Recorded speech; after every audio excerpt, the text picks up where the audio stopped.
So listen, I need to tell someone this whole story because honestly, I'm still trying to figure out how everything went so wrong so fast. I'm Kinsley, I'm 25, and 2 months ago I had what I thought was the perfect life.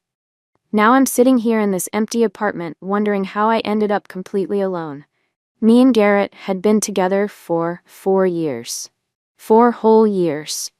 We moved states together so I could do my master's program, got this cute little place with our dog Biscuit, and everyone always said we were relationship goals.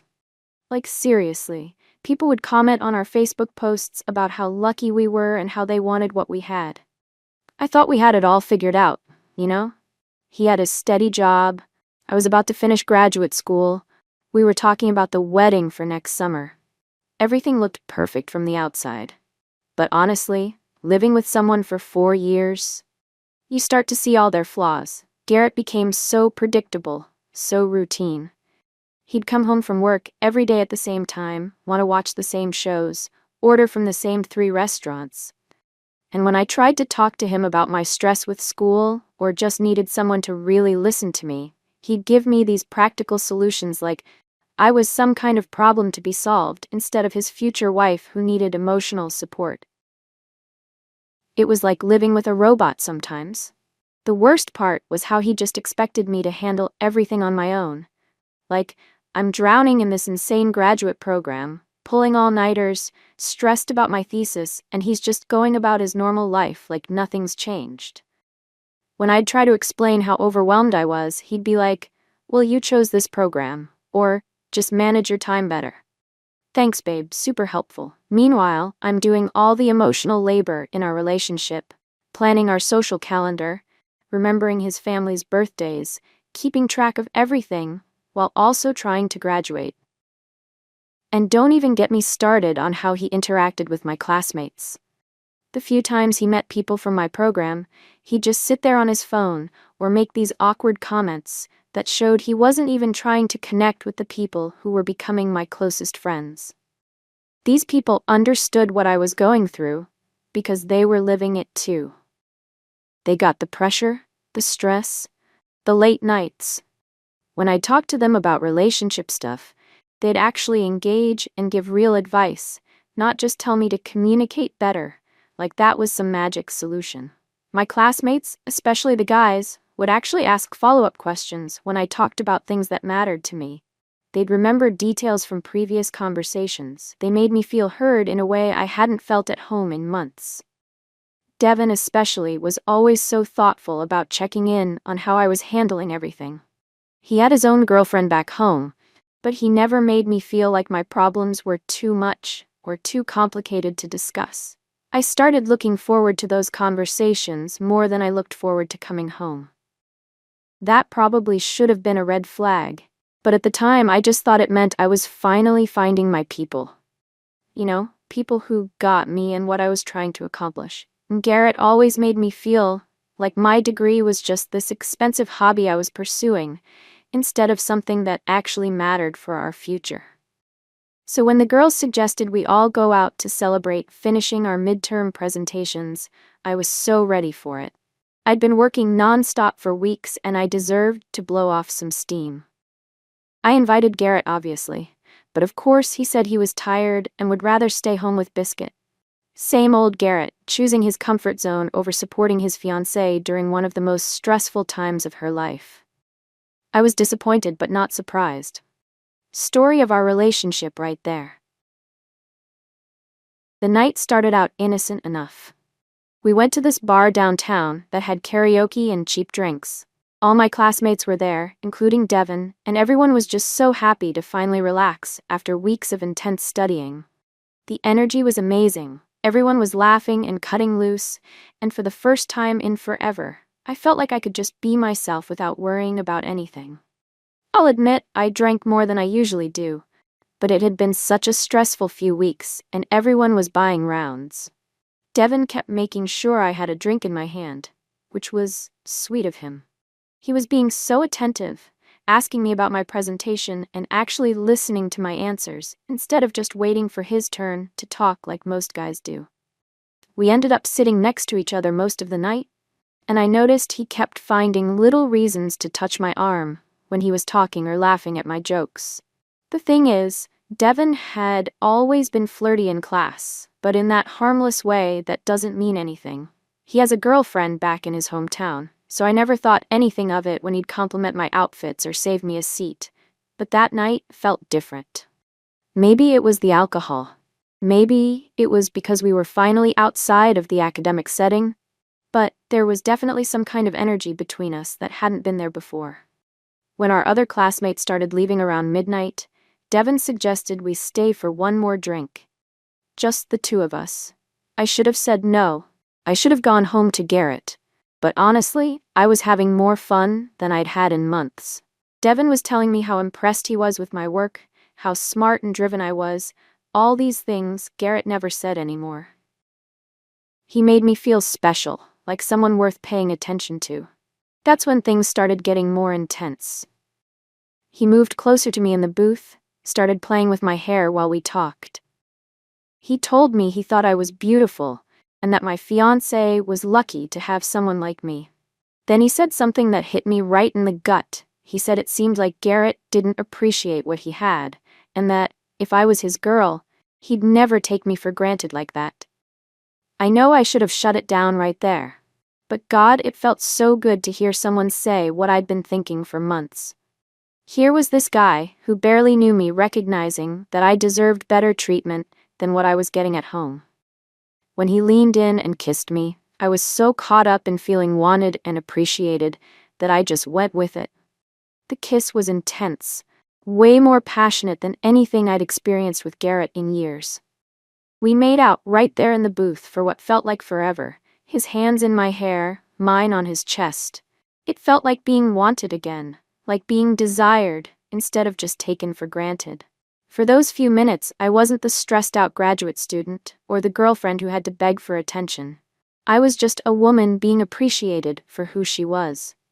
When we finally broke apart, we were both breathing heavy and staring at each other. The bar was closing, and we had to leave, but neither of us wanted the night to end. In the cab, he kissed me again. Softer this time, but somehow even more intimate. I knew I should tell the driver my address, but my phone was dead, and I was still buzzed and caught up in the moment. Devin gave the driver his address, and before I knew it, we were standing outside his apartment. He kissed me one more time under the streetlight, and I swear that kiss was different from anything I'd ever experienced. It was like he was seeing parts of me that had been invisible for years. When I finally came to my senses and asked him to call me an Uber, he did it right away without trying to pressure me to come inside. The whole ride home, I kept touching my lips, replaying those kisses in my mind. I felt guilty, but also more alive than I had in months. It was like Devin had woken something up in me that had been sleeping for way too long. The next morning, I woke up next to Garrett, feeling like I was living a double life.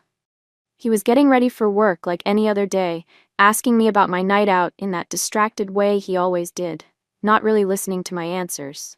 I told him it was fun, kept it vague, and he didn't push for details because he never really cared about my social life anyway. But inside, I was a mess. Part of me felt guilty about what happened with Devin, but another part of me kept replaying those moments and feeling this rush of excitement I hadn't felt in years. For the first time in forever, someone had made me feel desirable and interesting and worth pursuing. Devin had seen something in me that my own fiancé seemed to have forgotten existed. I tried to focus on my schoolwork, but I kept checking my phone, wondering if Devin would reach out. When he added me on Snapchat that afternoon, my heart started racing. I accepted the request before I could second-guess myself.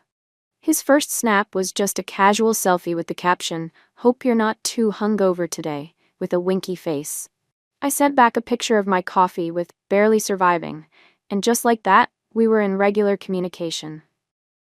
At first, the snaps were innocent enough. He'd send me pictures of his lunch with funny captions. I'd send him pictures of my textbooks with complaints about how much reading I had to do.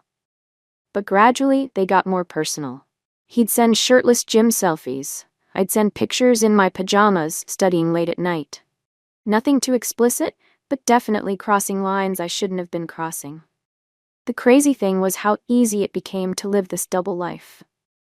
During the day, I'd go to classes, come home to Garrett, make dinner, watch TV like nothing had changed. But the whole time, I'd be thinking about Devin's messages, looking forward to our little exchanges throughout the day. He made me feel like I had this exciting secret life that was just mine. Garrett didn't notice anything different because honestly, he never paid that much attention to my moods anyway. When I was on my phone more than usual, he probably just thought I was texting classmates about assignments. When I took longer getting ready for school, he didn't comment. When I started wearing makeup to morning classes for the first time all semester, he didn't notice. Devin would compliment my outfits in our group chats, remember little details about things I mentioned in passing, ask thoughtful questions about my research. Meanwhile, Garrett would come home and grunt hello before turning on his video games. The contrast was impossible to ignore. I kept telling myself I wasn't really doing anything wrong. We were just friends who happened to have some chemistry. People in relationships are allowed to have friends of the opposite sex. The fact that we'd kissed that one night was just a drunken mistake that didn't mean anything. As long as nothing else physical happened, I could justify keeping our friendship going. But deep down, I knew I was lying to myself. The way my pulse quickened when I saw his name on my phone, the way I'd find excuses to stay after class to talk to him, the way I started comparing everything Garrett did to how Devin might handle the same situation. None of that was innocent friendship behavior. The snaps started getting more flirty. He'd send pictures with captions like, "thinking about you," or, "wish you were here." I'd respond with pictures of myself looking cute with captions like, "missing our conversations." We both knew we were playing with fire, but it felt too good to stop. After about a week of this, Devin suggested we meet up to talk about things. He said we needed to figure out what was happening between us and decide how to handle it. I knew I should have said no, but I was curious about what he wanted to say. Plus, if we talked it through, maybe we could figure out how to be friends without all this tension. We met at a coffee shop near campus, somewhere neutral and public. But the second I saw him, all those feelings from that night came rushing back. He looked at me like I was the most interesting person in the room, gave me his full attention in a way I hadn't experienced at home in years. He told me he couldn't stop thinking about our night together, that he'd never connected with someone the way he connected with me. He said his relationship back home felt stale and routine compared to the energy he felt when we were together. Sound familiar? Then he said the thing that really got to me. He said I deserved to be with someone who appreciated everything about me, someone who made me feel as special as I really was. I knew he was right, even though I couldn't admit it out loud. We decided we needed to stop the flirty messages and keep things professional at school, but we both knew that was easier said than done. For the next week, I tried to act normal and focus on my relationship with Garrett, but the guilt was eating me alive. Every time he'd do something sweet, like bring me coffee while I was studying or rub my shoulders after a long day, I'd feel horrible about what I'd done. But then he'd go right back to his usual routine of ignoring me for his phone or his video games, and I'd remember why I felt so disconnected from him in the first place. The worst part was how the secret was affecting our intimacy. When Garrett would try to be affectionate, all I could think about was how different it felt with Devin. How passionate and exciting those kisses were compared to the routine pecks I got at home. Garrett could tell something was off, but instead of really talking to me about it, he'd just make jokes about how stressed I was with school. 2 weeks after it happened, I finally couldn't take the guilt anymore. I was having a breakdown about my thesis, crying at the kitchen table with my laptop open, and Garrett came over to comfort me. He was being so sweet, stroking my hair and telling me everything would be okay, and I just lost it. The words came tumbling out before I could stop them. "I kissed someone," I said through my tears. "At the bar 2 weeks ago, I kissed Devin from my program." The look on Garrett's face was something I'll never forget. Not angry exactly, but hurt and confused and disappointed all at once. He pulled his hand away from my hair and just stared at me for the longest time. "What do you mean you kissed someone?" he finally asked. I tried to minimize it, make it sound like less than it was. I told him we were both drunk, that it was just a stupid mistake, that it didn't mean anything. I said it was just one kiss at the bar, and that I'd felt guilty about it ever since. I was hoping if I presented it as this tiny moment of weakness, something we could work through together, maybe we could move past it. But Garrett wasn't satisfied with my explanation. He kept asking questions. How long did it last? Was there tongue involved? Did I kiss him back or did he force himself on me? I tried to stick to my story about it being just one brief kiss, but I could tell he wasn't buying it. If it was just one innocent kiss, why did it take you 2 weeks to tell me? He asked. That question hit me hard because I didn't have a good answer. I couldn't exactly say I'd been enjoying this secret relationship that developed afterward. The next day, he brought it up again. Said he'd been thinking about it all night, and something didn't add up. He asked if there was more to the story I wasn't telling him. That's when I decided to come clean about the Snapchat messages, but I presented them as innocent exchanges that only happened because I felt bad about the kiss and wanted to clear the air with Devin. I showed Garrett some of the messages, carefully selecting the most innocent ones. The pictures of coffee cups and textbooks, not the gym selfies or the late-night pajama shots. I made it sound like Devin had been pursuing me, and I'd been trying to let him down easy. Garrett was quiet for a long time after reading through the messages. Then he said something that surprised me. I can try to work through this, but things need to change. He laid out his conditions: full access to my phone and social media, no more going out without him, no more private conversations with Devin, and complete honesty about everything moving forward. At first I was relieved that he was willing to give us another chance, but then I started feeling defensive about his requirements. You're treating me like a child, I told him. I made one mistake and now you want to monitor everything I do? You didn't make one mistake, he said. You made a series of choices over 2 weeks to hide this from me and maintain contact with someone you were inappropriate with. I got upset because he was making it sound so calculated, when really, I'd just been confused and trying to figure things out. I accused him of being controlling, said he was using this as an excuse to micromanage my life. Looking back, I can see how defensive and unreasonable I was being, but at the time, I felt like he was punishing me too harshly for what seemed like a minor slip-up. Eventually, I agreed to his terms, but I was resentful about it. I felt like he was being dramatic and making a bigger deal out of this than it needed to be. After all, I'd been the one to confess. Didn't that count for something? But here's the thing about agreeing to conditions when you're not really sorry. You end up breaking them without meaning to. Garrett would ask to see my phone, and I'd get annoyed, like he was invading my privacy. When he wanted to come with me to study groups, I'd complain that he was cramping my style and making my classmates uncomfortable. The worst part was that I still had to see Devin every day in class. We'd agreed to keep things professional, but there was still this energy between us that was impossible to ignore. He'd catch my eye during lectures and smile, or find reasons to partner with me for group projects. Nothing inappropriate, but definitely not the complete cutoff that Garrett was expecting. Garrett could sense that I wasn't fully committed to rebuilding trust. He'd catch me rolling my eyes when he asked about my day, or getting defensive when he wanted to know who I'd been texting. Instead of recognizing that his requests were reasonable given what I'd done, I kept focusing on how his behavior was making me feel controlled and suffocated.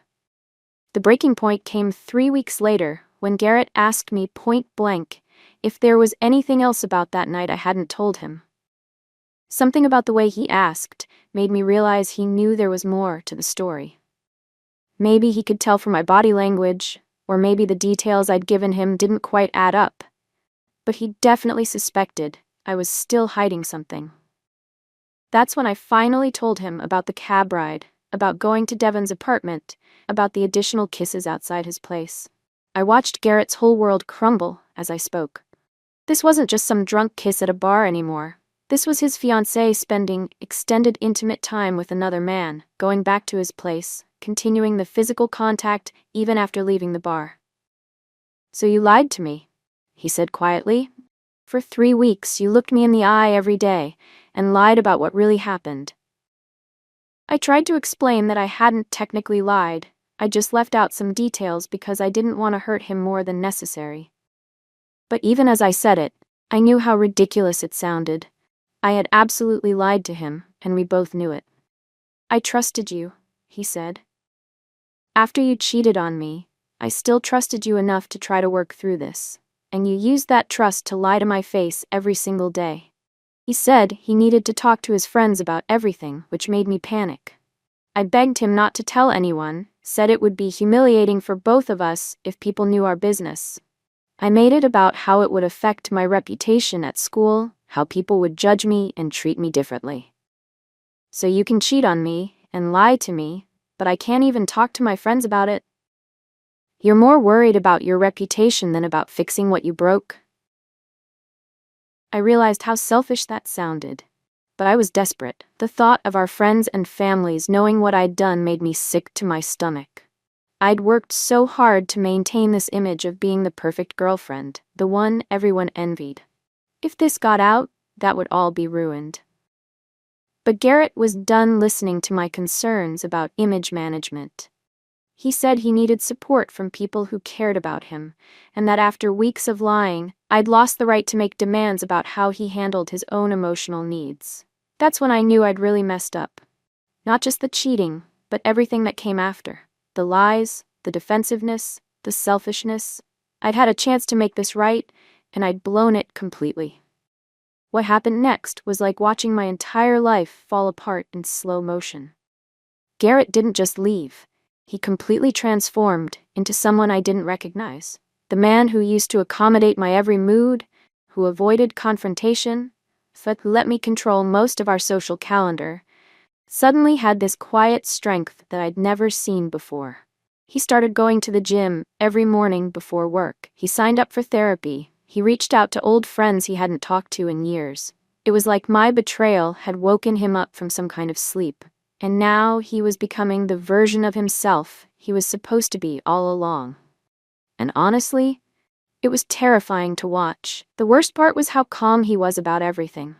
I kept expecting him to yell at me, to fight for our relationship, to beg me to explain why I'd thrown away 4 years together. Instead, he was just done. He'd look at me with this sad, tired expression and say things like, "I thought I knew who you were, and I can't be with someone who can lie to my face for weeks." I tried everything to win him back.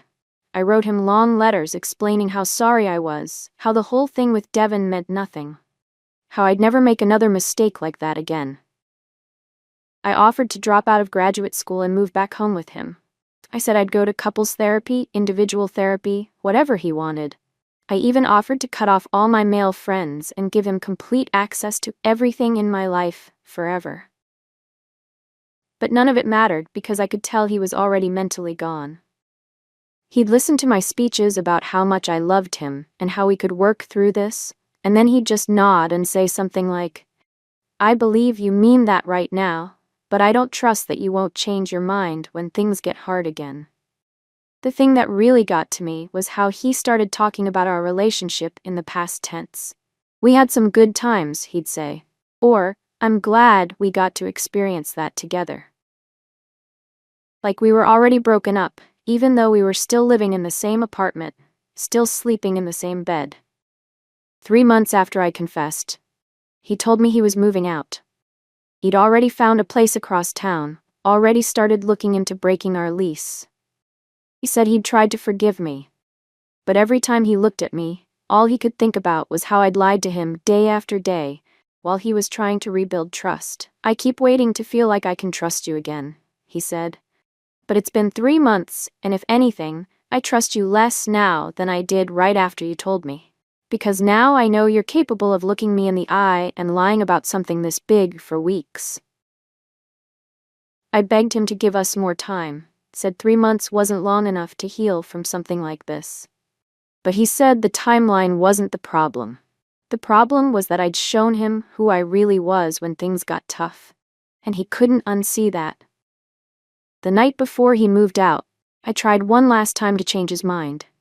I told him about all the good memories we'd made, reminded him of all the plans we'd had for our future.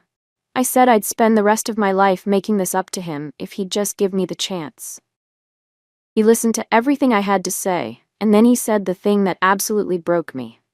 You know what's funny? When you first told me about kissing Devin, I was hurt, but I thought we could work through it. It was the lying that killed us. Not the cheating, the lying. The fact that you could look at me every day for weeks, let me comfort you when you were crying about school stress, let me make plans for our wedding, all while knowing you were keeping this huge secret from me. That's what I can't get past. And honestly, he was right. I could have saved our relationship if I'd just been honest from the beginning. But instead, I'd tried to manage the situation, control the narrative, protect my own image. And in doing that, I'd lost the one person who'd loved me unconditionally for 4 years. Now I'm sitting here, 6 months later, completely alone. Garrett moved on faster than I ever thought possible. Last month, I saw on Facebook that he's dating someone new. This sweet-looking girl who works as a nurse, someone who probably never made him question whether he could trust her basic honesty. They look happy together in a way that me and Garrett never looked happy, not even in our best times. Meanwhile, I'm struggling to make connections with anyone. Turns out, when you develop a pattern of lying and manipulating situations to make yourself look better, it's hard to build genuine relationships. Even potential dating apps matches can sense something's off about me, like I'm performing instead of just being real. I keep telling myself that Garrett was too sensitive, that most guys would have gotten over one night of kissing after a few months. I tell myself that his new girlfriend probably doesn't challenge him or push him to grow the way I did. But deep down, I know the truth. I had something real, and I destroyed it because I couldn't handle a few weeks of stress without seeking validation from another man. Sometimes I wonder what would have happened if I'd just told Garrett the truth right away. If I'd come home that night and confessed everything instead of trying to manage the situation. But there's no point in wondering about that now. I made my choices, and now I get to live with the consequences. Alone.